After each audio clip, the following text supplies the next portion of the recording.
When Maya told me she needed space, the world seemed to quiet down for a moment. We were sitting on our balcony, the sun setting behind the buildings, painting everything in gold. Her voice was calm, not angry, but filled with something deeper, exhaustion.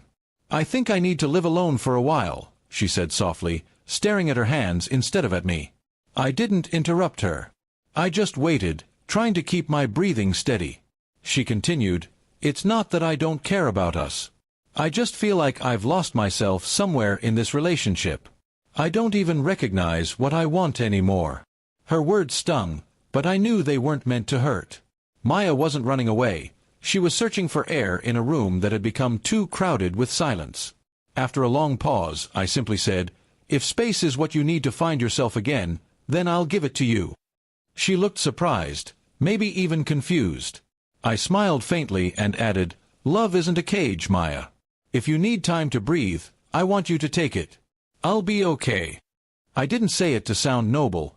I said it because deep down, I understood.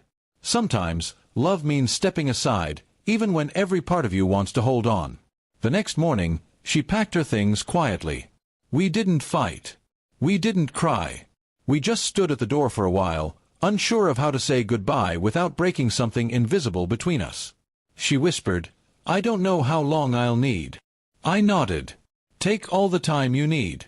Just promise me you'll be honest with yourself." Days turned into weeks.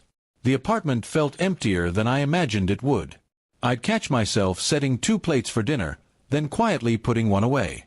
Her favorite mug sat untouched on the shelf, and every time I saw it, a soft ache spread through me.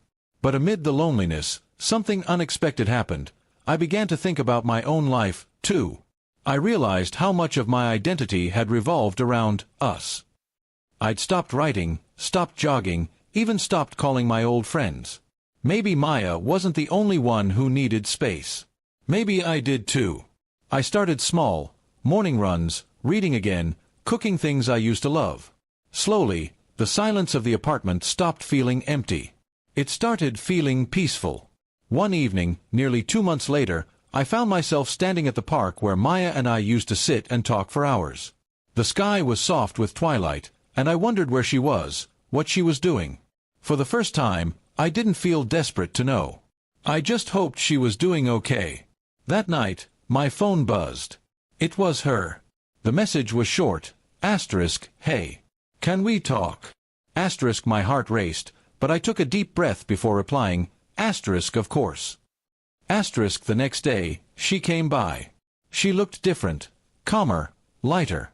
When she smiled, it wasn't forced. It was real.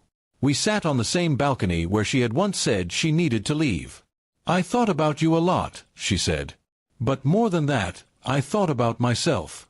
And I realized I wasn't really living. I was just moving through days. I needed to pause." I listened quietly. "And did you find what you were looking for?" I asked gently. She nodded. "I found clarity. I found that I still want to share my life with you, but not because I need to, because I choose to." Her words filled the air like a slow sunrise. I smiled and said, "Then let's start over. No rush. No expectations. Just 2 people growing at their own pace." She reached for my hand and whispered, "That's all I wanted, to know we could love each other without losing ourselves." From that day forward, we didn't try to return to how things used to be.